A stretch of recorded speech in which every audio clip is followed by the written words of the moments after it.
Alors, bonjour tout le monde, bienvenue. Mon nom, c'est Pierre Campeau. Je suis responsable des services d'apprentissage pour la DFO et je suis accompagné par mes deux collègues, Dr. Christine Surtam de l'Université d'Ottawa, une chercheure qui travaille à l'Université d'Ottawa en mathématiques, et mon collègue Éric Génier, qui est directeur à l'école Mer Bleue à Ottawa, les collèges catholiques Mer Bleue, qui n'a pas de l'air trop mouillé.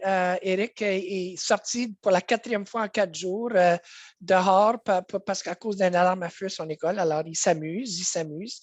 Merci d'être là, Éric. Je suis content je sais que tu as plein d'émotions, mais Christine puis moi, on est là pour te calmer, puis tout va bien aller. Merci à tout le monde d'être ici, c'est bien apprécié. C'est un réseau d'apprentissage professionnel. Aujourd'hui, on va parler de mathématiques, le décloisonnement, mais surtout en ce qui a trait à l'évaluation. Alors, Éric, c'est toi qui partages ton écran ou c'est moi pour le PowerPoint? Pierre, pour la forme, aujourd'hui, je pense que ça serait mieux que ça soit toi, juste au cas où j'ai une urgence. Excellent. Ça va? Je fais ça immédiatement. Alors, aujourd'hui, comme j'ai dit, on va parler de qu'est-ce qu'on peut faire pour reconnaître et soutenir des stratégies d'évaluation efficaces. On commence, comme on fait d'habitude, avec la reconnaissance du territoire. Alors, je reconnais que je me retrouve aujourd'hui sur le territoire ancestral de nations qui font partie de nations regroupant plusieurs peuples qui sont les détenteurs légitimes des droits sur cette terre. Foyer de nombreux peuples des Premières Nations, Inuits et Métis. J'exprime ma gratitude de pouvoir travailler et apprendre sur ce territoire dans un esprit de partage. Et je vous rappelle qu'en tant qu'éducatrice et éducateur, il nous incombe de comprendre et de redresser les torts historiques causés par le colonialisme dont les effets sont toujours ressentis aujourd'hui. Nous avons tous la responsabilité individuelle et collective de faire acte de réconciliation avec la terre et les peuples qui y vivent. Alors, je cède la parole à mon collègue Éric et je vous souhaite une excellente session. Merci Pierre, merci à tous et je veux juste reconnaître la présence de Christine, Mme Surtam, Dr. Surtam, qui nous a appuyé tout au long du processus et aussi tout au long des 3 réseaux d'apprentissage professionnel. Donc, merci Christine d'être ici avec nous. Pour ceux et celles pour qui ce n'est pas la première fois qu'ils se joignent à nous, vous allez savoir que moi-même et Pierre, nous allons présenter en français. Dr. Surtam parle anglais, mais comprend très bien le français et les diapositives seront en français. Vous voyez devant vous l'ordre du jour de la journée. Donc, il va y avoir une introduction sur qu'est-ce qu'une évaluation efficace. Notre résultat d'apprentissage aujourd'hui, c'est d'envisager l'évaluation en tant qu'un processus continu et intégré à l'enseignement. On va découvrir diverses stratégies d'évaluation, puis on va vraiment mettre le focus sur la triangulation. Donc, comment on fait un tout des résultats d'apprentissage ou des preuves d'apprentissage que les enseignants recueillent. C'est souvent l'une des préoccupations que les enseignants nous relatent. Et nous allons conclure. Donc, si on peut passer à la prochaine, Pierre, je l'appelle Cyril, à la prochaine diapo. Merci. Donc, exactement. Donc, l'évaluation approfondie en classe. Mais à quoi sert-elle? Christine, oui. Christine, je te céderai la parole pour nous parler de l'évaluation approfondie en classe. Merci. So it's important to think about the components to sound classroom assessment. These are important every day in every math class, but I think they're particularly important that we think about them when we talk about D-stream classes. The first on the list is really the idea that assessment is to support student learning. We have that message in research literature. We have that message in the curriculum. We have that message in growing success. So that frames everything that we do. Another one is that it should be integrated and seamless within our teaching. So in other words, as teachers teach, and we'll go into that in more detail, they should be paying attention to student thinking, where the students are at, and what are the moves to move them next. It also needs to use a variety of assessment strategies, again, particularly because we're talking about a D-stream class with a lot of diversity in terms of where students are at, and a lot of different experiences that they bring to the table.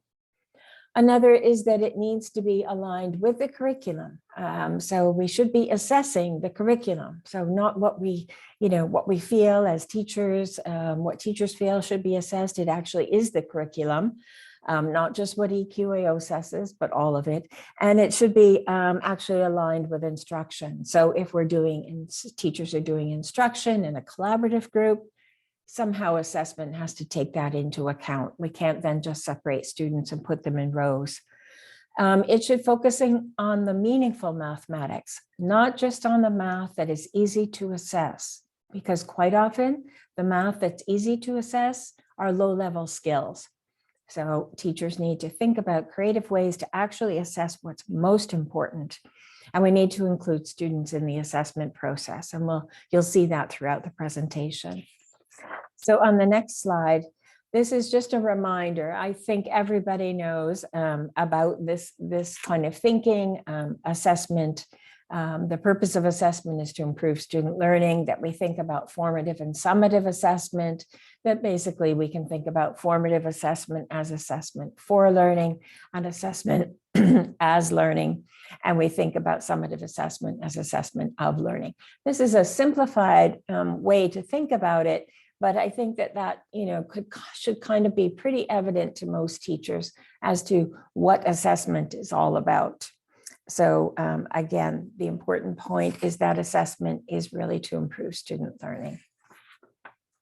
On the next slide, I'll emphasize again that idea, one of those bullet points, that assessment is not an event, but a process. Assessment is not just a unit test at the end. It is not something that just happens one day every 2 weeks. It is ongoing. So in other words, as a teacher poses questions, listens to student thinking, responds to that thinking, assessment is happening in every move the teacher makes, or should be happening. Some of that depends on the kinds of questions teachers ask. So if they ask the kinds of questions that will elicit the student thinking, then this is able to happen. So in other words, then we can have sound assessment happening.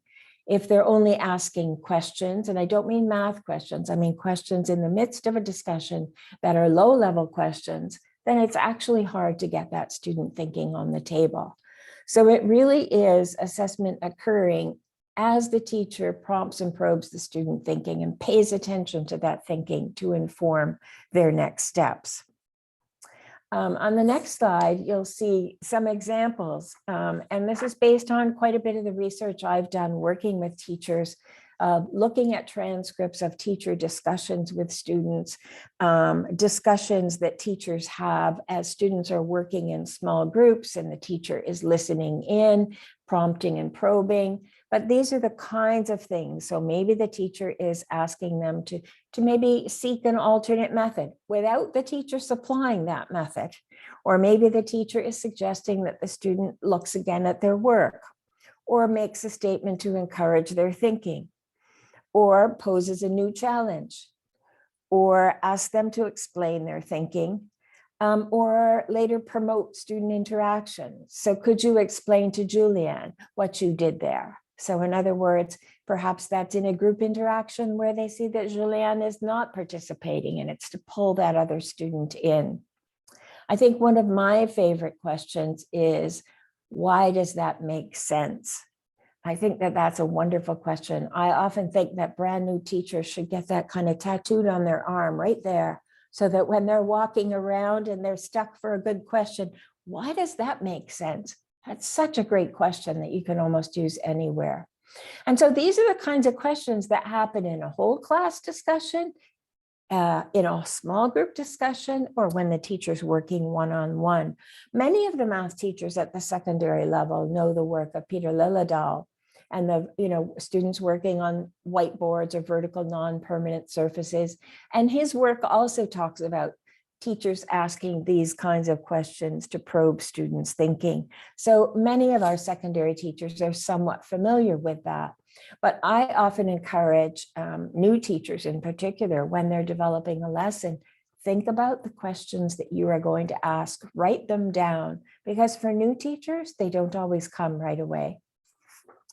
And I believe the next slide is yours, Eric.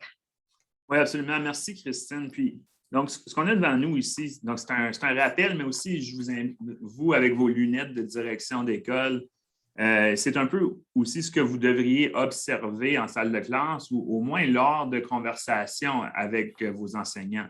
Puis, vous verrez que je suis en train de faire vraiment, de mettre le focus sur les observations, les conversations et non juste les productions, donc lors de l'évaluation du personnel. Donc, qu'est-ce que vous devriez voir? Bien, en gros, vous devriez voir une évaluation qui oriente le processus d'enseignement et d'apprentissage. Donc, on se sert d'un diagnostic ou de preuves d'apprentissage pour mieux connaître notre profil de classe et de planifier l'enseignement. On a une évaluation qui est équitable et qui est juste. Donc, ce qui veut dire aussi que ce n'est pas un test pour tout le monde, mais peut-être qu'il y a d'autres moyens d'aller mesurer. Elle permet une compréhension commune de la réussite. Donc, tout le monde peut réussir, mais les élèves doivent comprendre ou connaître les résultats d'apprentissage. Il démontre que l'apprentissage est possible de différentes façons, donc il y a une différenciation. C'est axé sur la compréhension et favorise un partage collaboratif des idées, des stratégies. Je vois que la phrase était coupée, mais ce n'est pas très grave. Puis vous, comme direction, vous devriez être en train d'observer des élèves qui possèdent ou qui maîtrisent leur compréhension puis qui deviennent autonomes, ils en prennent plaisir, développent des aptitudes pour faire des inférences puis aller plus loin dans des concepts qui les intéressent. Puis, une pensée flexible en mathématiques, donc qui n'est pas nécessairement la méthode de l'enseignant, mais qui est vraiment donc fait appel à une pensée flexible. Puis la prochaine diapo, la numéro 9, vous fait un rappel un peu de l'autre réseau qu'on vient de vivre, le réseau 2. Mais c'est un problème qui permet justement cette pensée flexible. Donc, tu sais, j'aime pas toujours lire les exemples, mais je pense que celle-ci en vaut la peine. Donc, on pose la question, quelles sont les caractéristiques mathématiques les plus importantes à prendre en considération? Donc, ici, on n'est pas en train de leur demander de calculer un simple volume, on n'est pas en train de leur demander une superficie, une surface. On est en train vraiment de prendre position par rapport à des éléments qu'ils vont découvrir dans la résolution de problèmes. Et Peter dit souvent comme des problèmes qui sont low floor, high ceiling, mais tu sais, même si l'élève possède un peu moins les mathématiques, il peut travailler en équipe, en groupe, pour peut-être prendre position à la suite des choses. Donc, c'est une stratégie inclusive.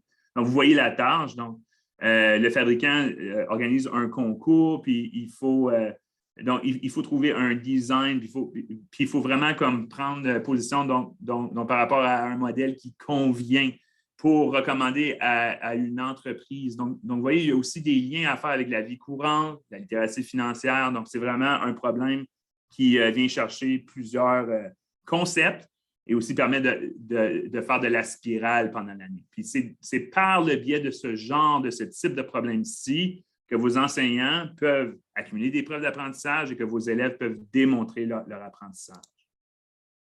Donc, si on passe à la discussion de groupe, donc, comment allez-vous aider les enseignants à intégrer à l'apprentissage l'évaluation, puis à considérer l'évaluation comme étant un processus continu à l'enseignement? Puis ce n'est pas nouveau qu'on se parle d'évaluation, mais je pense que la triangulation, la différenciation pédagogique est de retour au rendez-vous avec le décloisonnement. Donc, comment est-ce que vous avez adressé la question lors de la mise en œuvre?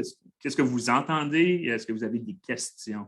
Donc, Pierre, je t'inviterai à ouvrir le micro à savoir si on veut réagir.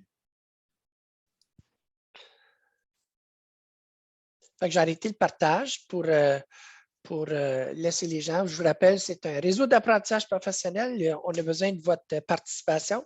Alors, qu'est-ce que vous avez observé dans vos écoles ou est-ce que vous voyez que c'est encore un problème? Le micro est à vous. Levez la main si vous voulez parler. Et il y a aussi le clavardage, n'est-ce pas? Oui. Éric, je te demanderais, parce que c'est moi qui partage, de monitorer le clavardage si jamais il y a des gens qui écrivent des choses. Bonjour Pierre, est-ce que tu veux partager? Oui, mon Pierre. OK. En ce qui me concerne, là, je vais vous dire, nos enseignants en ce moment, parce qu'il s'agit d'un cours décloisonné, là, tout particulièrement, c'est sûr qu'ils jonglent avec cette bébête-là parce qu'ils ont essayé en même temps d'implanter un cours pour lequel la différenciation, comme vous dites, est effectivement extrêmement vaste. OK? par rapport à ce qu'on avait avant. La clientèle est, disons que l'éventail de clientèle est beaucoup plus large. Et puis, la problématique, c'est que ça s'est fait après 2 ans de situation où est-ce que les élèves qui étaient forts avec les moyens technologiques sont prêts pour ces cours-là. J'ai des élèves qui ont 90. Mais les élèves qui avaient de la difficulté avec l'apprentissage en ligne sont extrêmement faibles parce que malheureusement, ils ont manqué une bonne partie de leur 8e année. Puis avant ça, ils avaient manqué une bonne partie de leur 7e année. Alors, leur capacité à franchir cette marche-là était extrêmement difficile. Ce qui fait en sorte qu'on se retrouve avec... c'est vrai à d'autres niveaux aussi, là, en passant, ce n'est pas seulement à cause de ce cours-là. Mais je pense que la problématique principale, c'est le fait qu'il y a beaucoup d'élèves qui sont arrivés dans ce cours-là et qui n'avaient pas les bases pour le faire. Ça, c'est ce qu'on constate. On a littéralement le plus gros RCR qu'on a jamais eu dans notre vie, puis ça couvre juste le tiers des échecs. OK? Pour passer à travers des 2 premiers quadrimestres. Comment? Juste pour le bien de la salle, un RCA, c'est une récupération de crédit. C'est une récupération de crédit. OK? Puis notre récupération de crédit, c'est intéressant qu'Éric parlait d'évaluation puis d'apprentissage simultané. C'est exactement ça qu'on fait. Ce ne sera pas un cours qui va être évalué avec des tests. On n'a pas le temps de faire ça. Ça va littéralement être des cours. Puis ça a commencé mardi, puis il y en a un autre ce soir. Là. On leur en donne 8. C'est 8 séances d'1 heure où est-ce que littéralement, on leur donne un cours d'appoint qui est évalué en triangulation à mesure que les élèves avancent. Pour s'assurer qu'ils ont les prérequis pour s'engager dans un cours 2P l'année prochaine parce qu'il va encore en avoir un. La différenciation en ce moment, elle est non seulement au niveau du rendement des élèves, au niveau de leur talent propre, là, elle est aussi au niveau malheureusement des conséquences de l'isolement des différents isolements des 2 dernières années. C'était peut-être pas le meilleur moment pour mettre ça dans les pattes d'un prof, là. Mais en même temps, bon, c'est là, ça fait qu'on travaille avec. Merci Pierre pour le partage. Oui. Mélissa, dans le clavardage, dit on remarque la même chose chez nous, les écarts sont grands. Toi, tu parlais de tes 10, Pierre, juste pour clarifier, les 10 sessions, c'est des sessions de récupération pour ceux qui n'ont pas réussi au premier semestre ou dans un des 2 quadrimestres? C'est 8 sessions. 8 sessions. Okay? C'est 2 sessions par semaine pendant 4 semaines. C'est les mardis et les jeudis soirs. Ça dure 1 heure. Puis les élèves qui ont accepté, parce que c'est des élèves qui avaient 35 et plus, mais moins que 50. OK? Ces élèves-là, puis il fallait qu'ils acceptent. OK? Il y avait 3 possibilités qui ont été offertes aux élèves et aux parents. Ça a été soit que tu recommences ton cours, soit que tu fais un RCR, soit qu'on te donne un crédit 1L. OK? Oh, OK. Les crédits 1L, ça veut dire qu'ils continuent en 2L, puis ce n'est pas problématique. C'est problématique dans le sens que...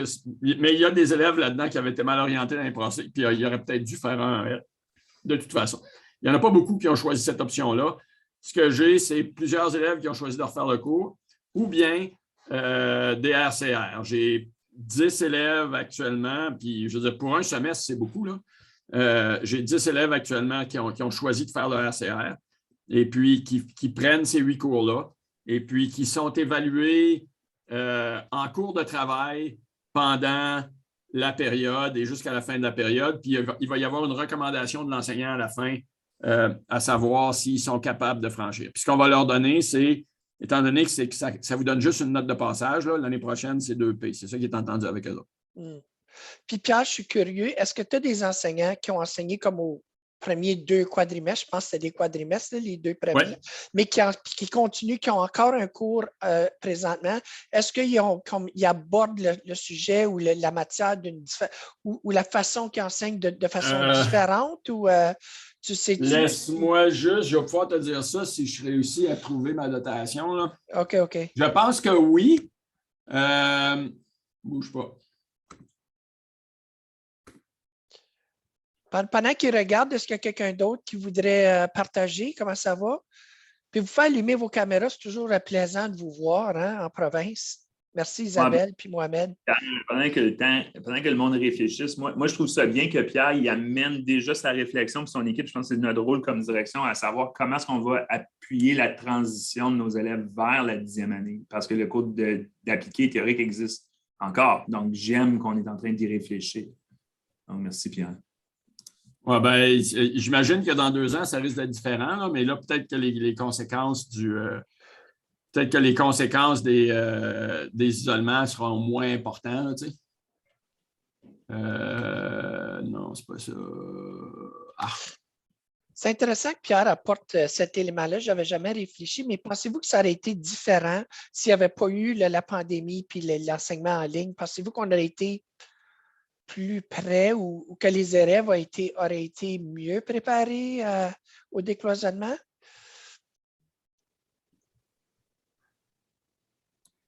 Ben, les élèves et les enseignants auraient été plus près, sans doute, là, parce que veut pas, le contexte a été difficile pour les élèves. Ils ont manqué du temps d'enseignement, d'apprentissage. Il y a eu des interruptions incroyables. Ce n'est pas tout le monde qui avait le même montant d'appui.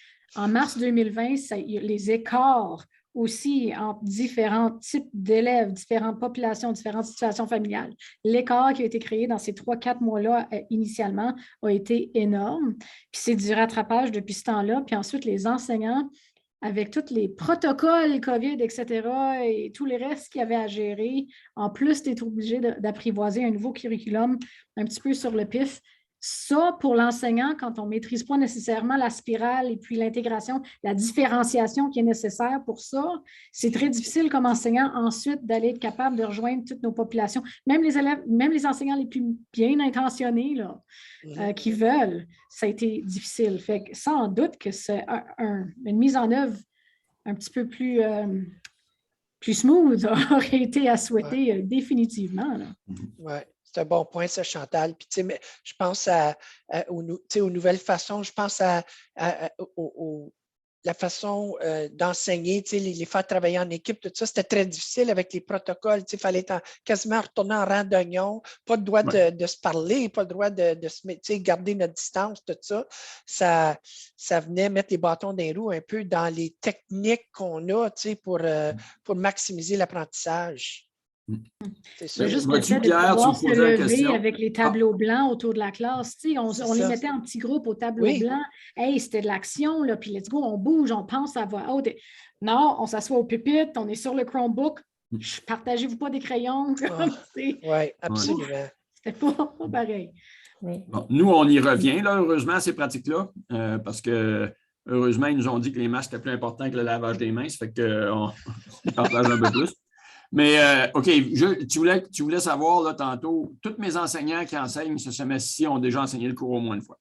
Bon, ça va être intéressant de voir. Ça va être intéressant de voir le résultat à la fin, effectivement. Je l'ai dit au dernier réseau, puis je l'aurais dit, je pense que c'est une pratique que nous, en tant que direction d'école, il faut maintenir, autant pour maths que pour sciences, que pour anglais théorique, français théorique. Comme tout le monde devrait l'année prochaine, si possible, passer au BAT avec les cours de 9e, parce que puis ça va devenir notre temps d'amélioration d'école à tous. Le décloisonnement, la différenciation va devenir notre temps d'amélioration. Ça ne peut pas que ne pas devenir notre temps d'amélioration. Oui.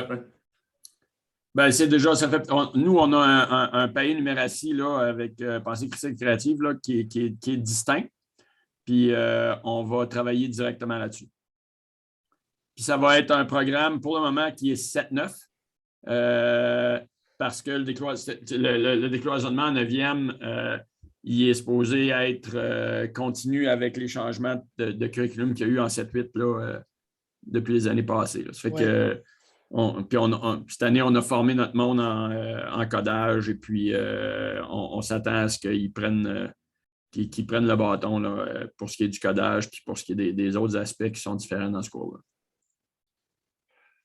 OK, bien, c'est riche comme discussion, mais je regarde le temps, on va avoir la chance de revenir en groupe pour discuter, mais si vous voulez, on va continuer avec les interventions.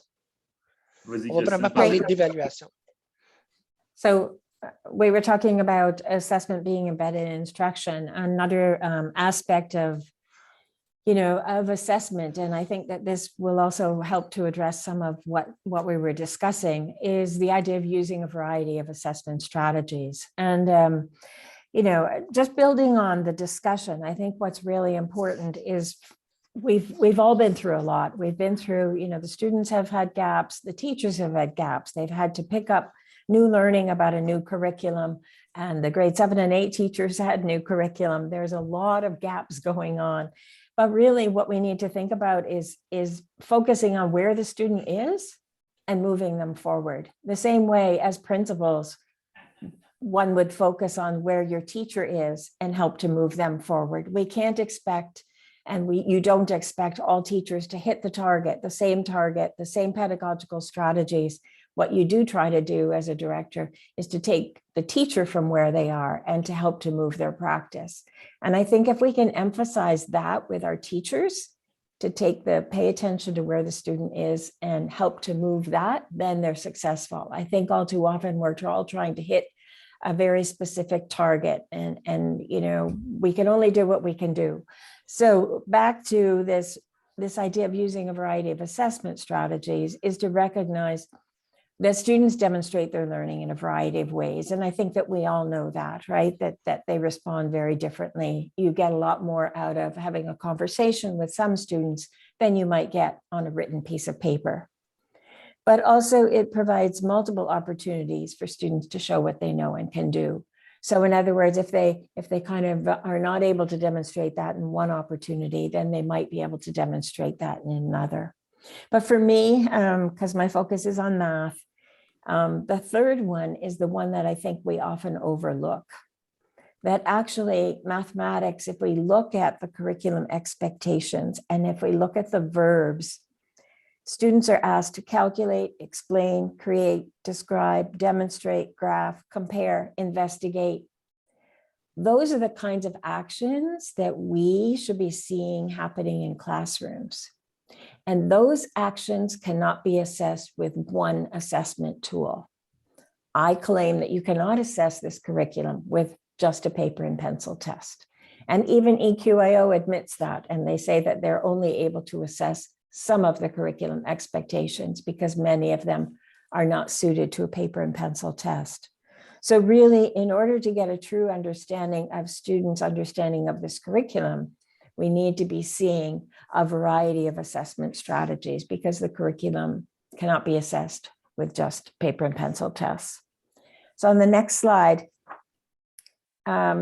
this is a nice layout taken from some of the work of Dylan William, a great book called Embedded Formative Assessment. And it really it's kind of a nice framework. I don't think I'll go through every detail of it, but it might be something, because you'll have a copy of these slides to lean on, that really we need to be thinking about where the learner's going, but we also need to be thinking about where the learner is at. And when I say learner, I think as administrators, we have to think about teachers as learners too. So to think about where they are, and then to be thinking about where they are, and then creating particular activities that would address where they are to help to move their learning. So rather than pulling out a lesson plan, that the teacher might have used, to be thinking about where are these students and how can I help to support them to move forward. And then as they're moving forward with these types of activities and instruction, to be able to be providing feedback about those movements and about the kinds of things that they're doing. So I think, for me, what this really emphasizes is that idea about thinking about where the learner is going, but starting from where they're at. And this kind of helps me to see that. So on the next slide, this is just a sample of some assessment practices that I've observed. I do a great deal of research in classrooms and focus groups with teachers, and my area is actually assessment. And I observed that teachers are in all different places. So for some teachers who might only be using tests at the end of the unit, that first bullet point of a quiz used as formative assessment might be a big step for that teacher. But for other teachers, they might be doing all sorts of things. Perhaps when the students are up working on the whiteboards, perhaps they're taking a video or a snapshot of that student work. Or other teachers might have their students working on a Chromebook or an iPad, doing a task and explaining the task and recording that explanation. Because as much as I find we as adults don't like to be recorded, students love it. So to be able to capture the kind of recording that they like to do and to create their own videos of them solving mathematical problems. So there are many different ways that we can kind of get at the student thinking and different assessment practices, some of which we can put students in charge of so that they have those multiple opportunities to show what they know and can do. So the next slide. Sorry. It's okay. Oh. I think is for Eric. Yeah, merci Christine. Donc, Oui. là, devant vous, je me fais le devoir de ne pas vous lire l'exemple. Vous pouvez la lire, mais pendant que vous la lisez, vous allez voir, c'est un exemple d'évaluation sommative. Puis nous trouvions le comité, nous trouvions que l'idée était bonne parce que c'est un exemple d'un enseignant de 9e. C'est un enseignant de 9e qu'on connaît. Là. Donc, c'est quelqu'un qui le fait réellement. Ce n'est pas un enseignant hypothétique. Qui fait dans le cadre de son module de raisonnement proportionnel en maths. Puis, donc, ce qu'il a fait, c'est qu'il a préparé son évaluation avec 10 problèmes complexes, là, vous le voyez en haut, puis il les a remis aux élèves le premier jour du module. OK? Puis, à chaque jour, il enseignait comme toujours. Donc, il enseignait les tableaux blancs, il utilisait des surfaces verticales non permanentes avec des problèmes semblables, donc, mais très semblables. Donc, tu sais, le formatif était comme très omniprésent, là. Et les élèves étaient encouragés à se pencher sur les problèmes pendant la période d'objectivation et leurs devoirs. Okay? Donc, leur devoir puis leur objectivation, c'était, OK, bien, regardez la banque de problèmes que je vous ai partagée puis commencez à y réfléchir. Okay? Donc, lorsque l'élève se sentait prêt pour résoudre le problème, il réservait un temps avec l'enseignant pour lui présenter sa solution. Puis ça peut être soit par écrit ou oralement ou selon le choix de l'élève. Donc, puis ça donnait vraiment le contrôle à l'élève, d'une certaine façon. Puis là, l'enseignant, lui, il avait préparé des trucs, des exercices pour voir si les élèves comprenaient vraiment le problème qui avait été résolu.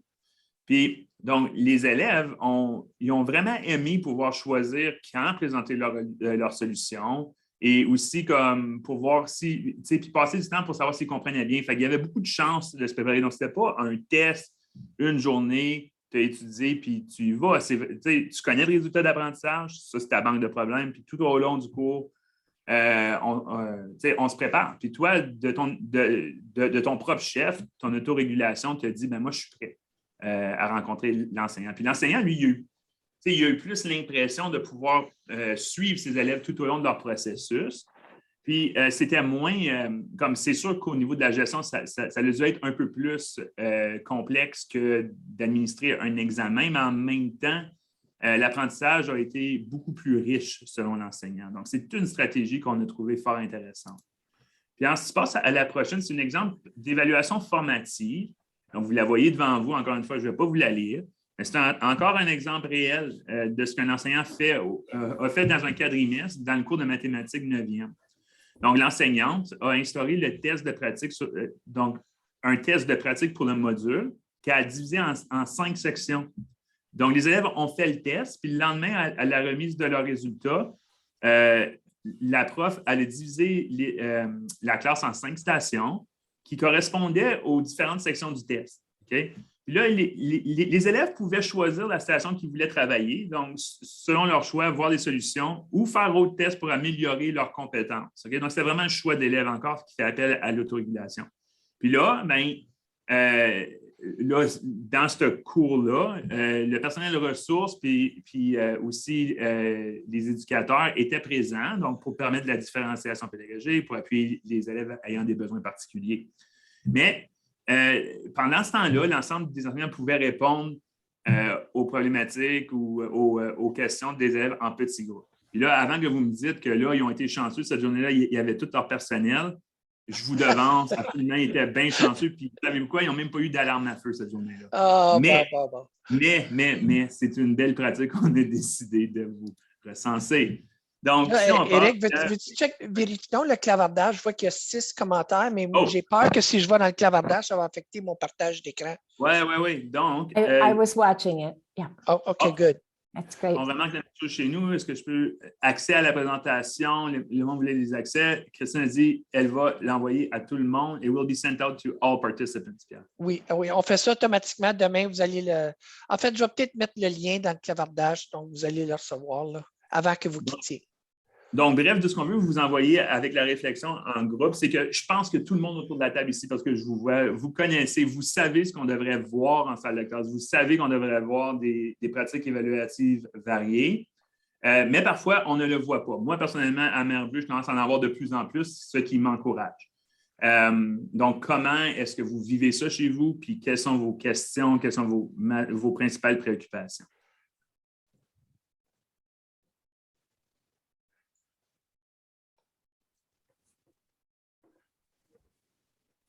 Je vais me permettre de faire un commentaire. Écoute,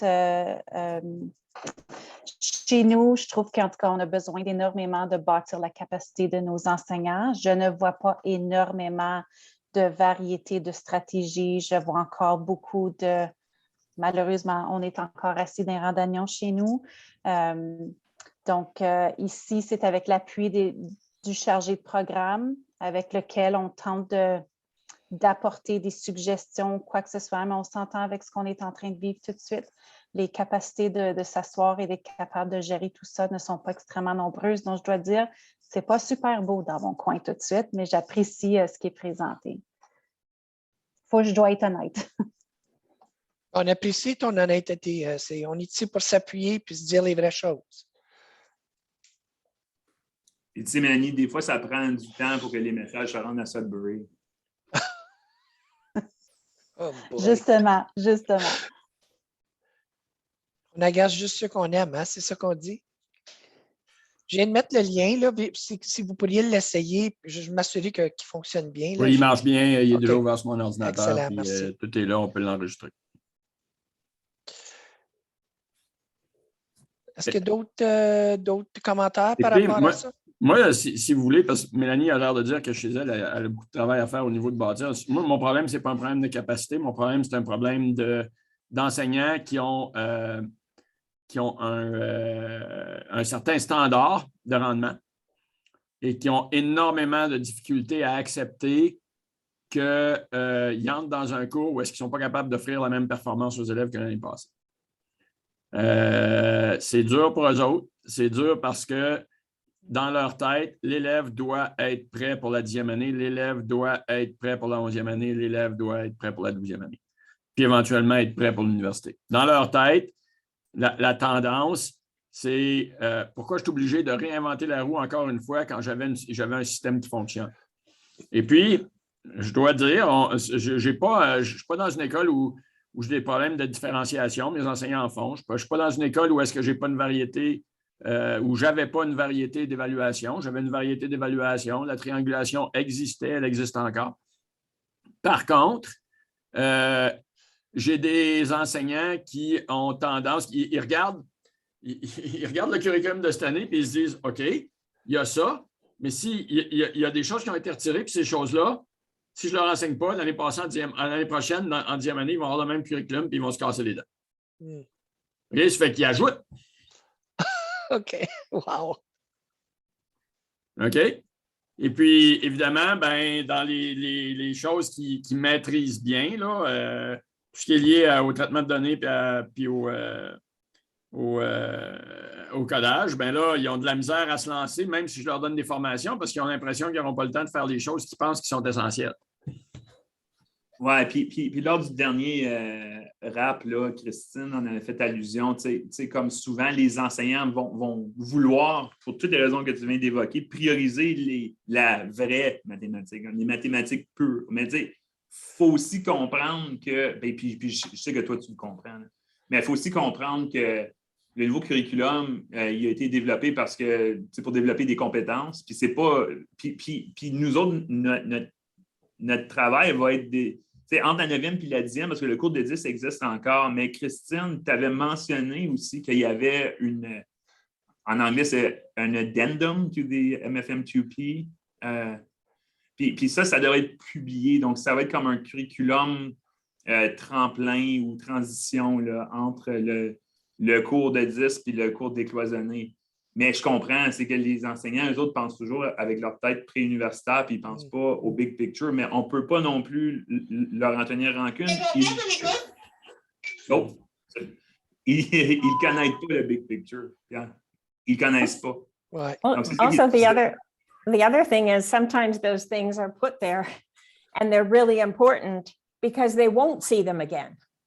So in other words, we need to do financial literacy because they won't be doing it in grade 10. But I think that's a very difficult mindset when a teacher feels pressed for time and they just see a trajectory. But many things are actually put into the curriculum at a particular grade because they need that. And it's not that it necessarily, they need it for life.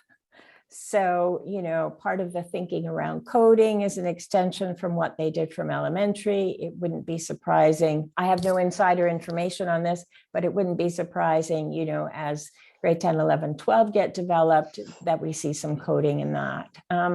So I know that that's a hard mindset. And some, you know, sometimes these are things that won't be solved through a workshop. It is a mindset about, you know, prepping everybody for the next grade, but I think it might... vraiment bon point, Christine, que tu amènes là. Tu sais, moi, si j'ai un takeaway comme direction, si je peux dire quelque chose à un enseignant qui me dit « Ah, ça, c'est pas important », mais ce que tu viens de dire, ben oui, c'est important, c'est la seule fois qu'ils vont le voir. Tu sais, donc ça, là, ça c'est puissant. Là, tu sais, puis des fois, on se perd en voulant être efficient et efficace, mais c'est de voir l'ensemble.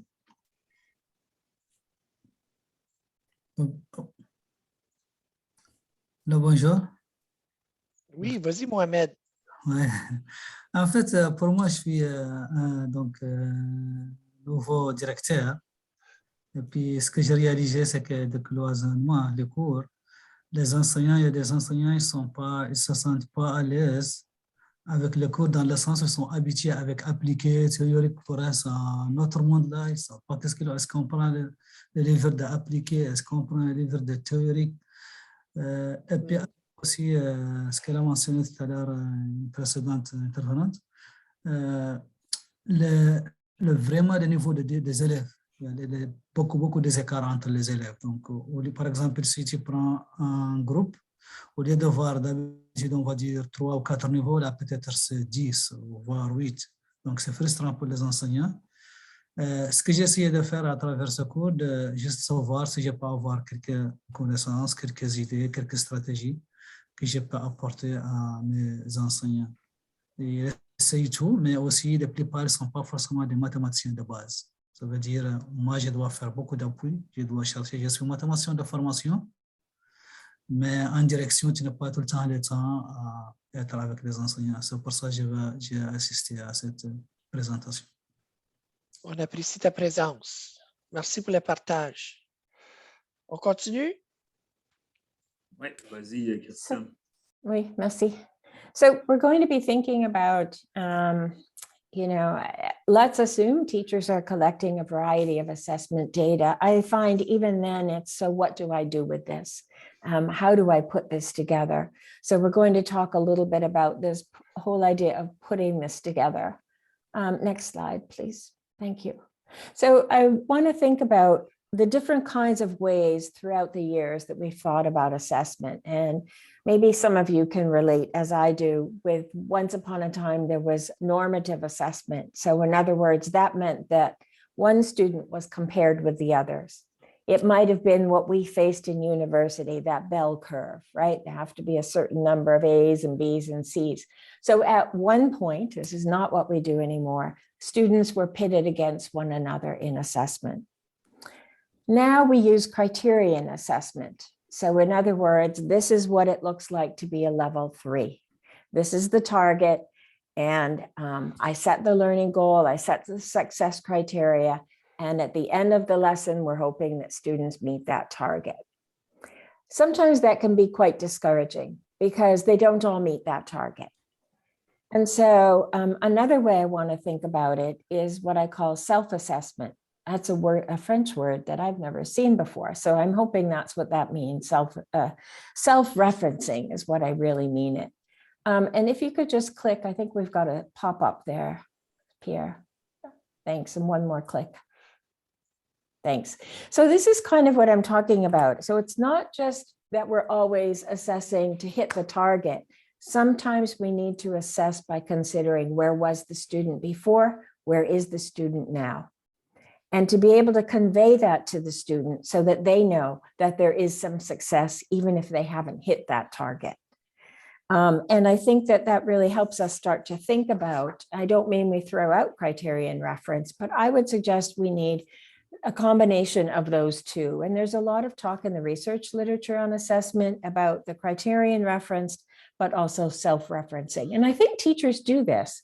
I think that they do think about where was the student before and where are they now. But I think it's important to also communicate some of that work to the student, because if I, as a teacher, have moved my students' thinking forward from the beginning of the lesson till the end of the lesson, then I have met with success. And that should be celebrated, even if we haven't quite hit the target yet. And then on the next slide, I want to share with you, this is an example. And this is software that was developed within one school board for that school board. And this is an example, it happens to be a grade 10 student, and this is a real math teacher who I know. And all of the teachers in the board have access to this software. And what you see is a static representation. They actually have a dynamic representation, so they could click on any of those circles, and what would pop up would be their notes, the date of the assessment, and any other information they want. So the blue circles are observations. The green circles are tasks, and the red circles are tests. Now, this is not, they also have formative assessment that they have done, but these are the things that they have recorded at certain points in time. You could see one thing, for instance, OB5, observation 5, covers 3 overall expectations. So the overall expectations are on the left-hand side. And you can see, for instance, that observation 5 on expectation A4 was not really done so well. But the teacher might take that into account and say, oh, gee, but I have other evidence that they were able to achieve that expectation at level 3. So this display of putting it all together shows a variety of things. It shows some of that triangulation, but it also shows how a teacher would use their professional judgment, which is talked about in the document Growing Success. And as well, the teacher sits down and talks to the student about this. So in other words, they might talk about that observation 5, and the student might want to make a case for, yes, but in observation 6, you can see I can do that. So it involves the student in the assessment process as well. What you see here is towards the end of a unit, but a teacher might be talking to the student, the end of a term, the teacher might be talking to the student throughout that term or that semester to talk about that variety of things. And you and I couldn't possibly determine right now, so what would be the mark, because we're not that teacher. We don't have all the evidence that goes with all of those bubbles. We don't know exactly what was going on with each of those assessments, but the teacher uses their professional judgment to make sense of what all of that is. And I'll flip it back to Eric. Oui, merci Christine. Puis en passant sur la diapo précédente, pas qu'on a besoin de retourner, mais si j'avais à poser des questions à l'enseignante, je demanderais comment consolides-tu tes conversations avec les élèves? Parce que si on a des devoirs, on a des observations, on a des productions, donc je voudrais savoir comment les conversations sont consolidées. Aussi, je poserais peut-être des questions par rapport aux attentes C1, C2, C3, comme est-ce que tu es rendu à un point, est-ce que tu peux trianguler à ce point-ci ou pas encore? Donc, tout le type de questions qu'on pose juste pour approfondir puis mieux comprendre la situation. Pierre, à la 20 ou la prochaine, pardon. Non, la prochaine, parfait. Donc, au niveau d'appuyer les enseignants à faire le bilan de leur preuve d'apprentissage dans la triangulation. Comment est-ce que vous l'adressez? Quelles sont vos prochaines étapes ou certaines difficultés? Parce que moi, j'en entends beaucoup de mon bord. Là.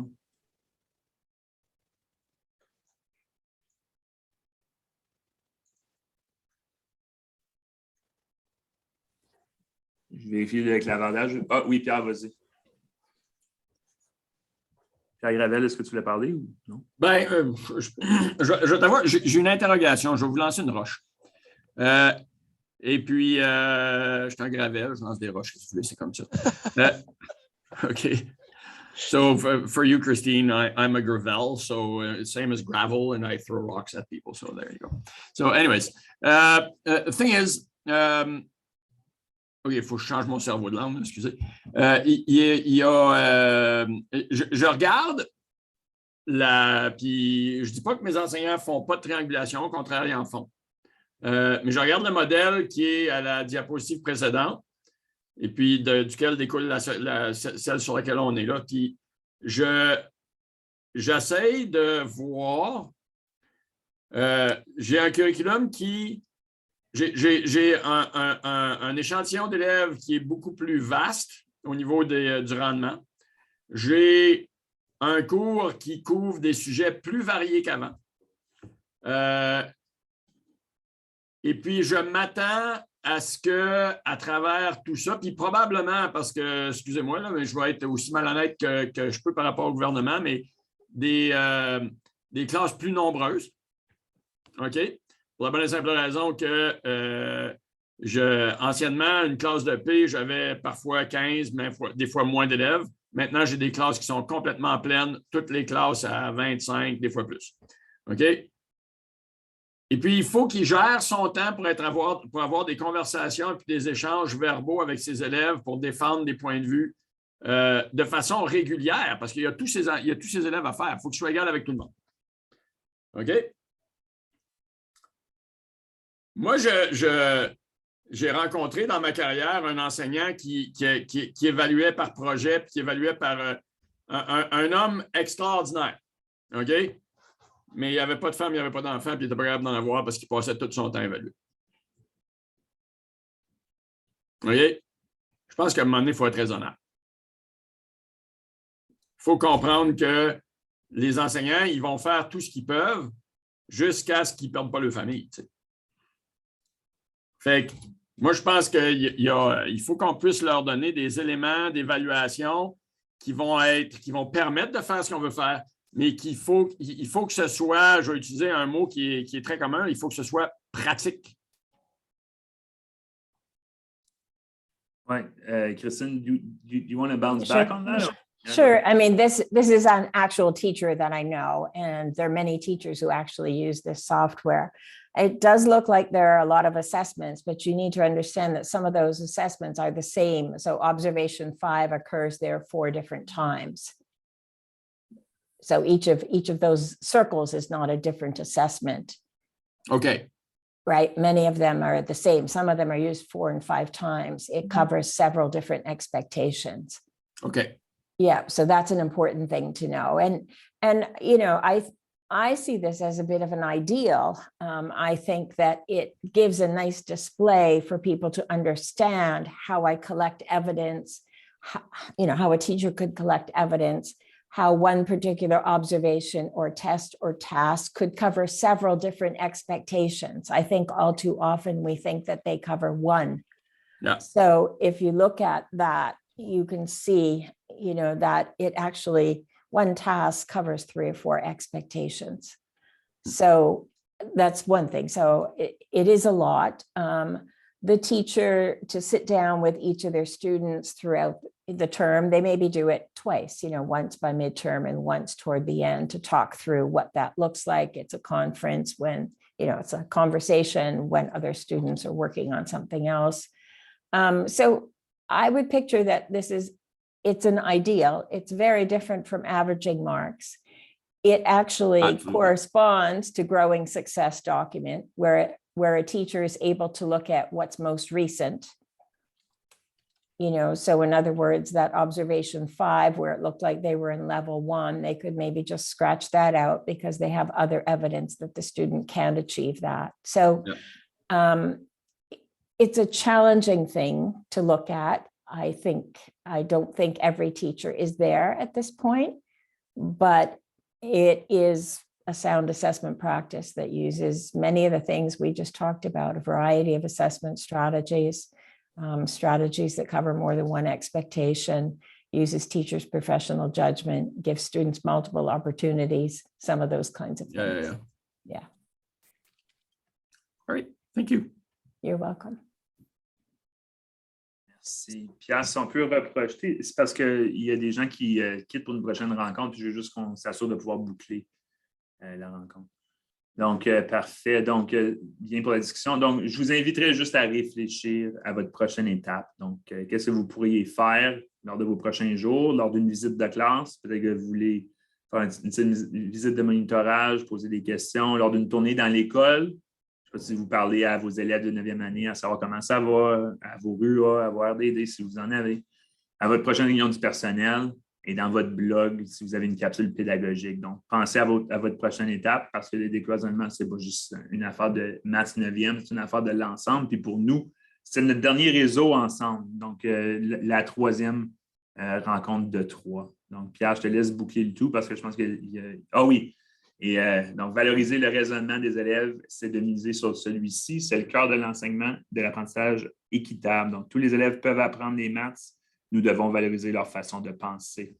Donc, voilà une petite citation de la fin avec des ressources. Il y en a plusieurs en anglais, mais ils vont vous être partagés dans un document. Donc, Pierre, je te laisse boucler pour les sondages. Éric, si tu avais une petite seconde, après, je te rejoindrai dans un, je ne sais pas si tu as le temps, là, mais j'aurais une question pour toi dans un autre, sur le chat du conseil. Avec plaisir, Pierre. Merci. Ouais.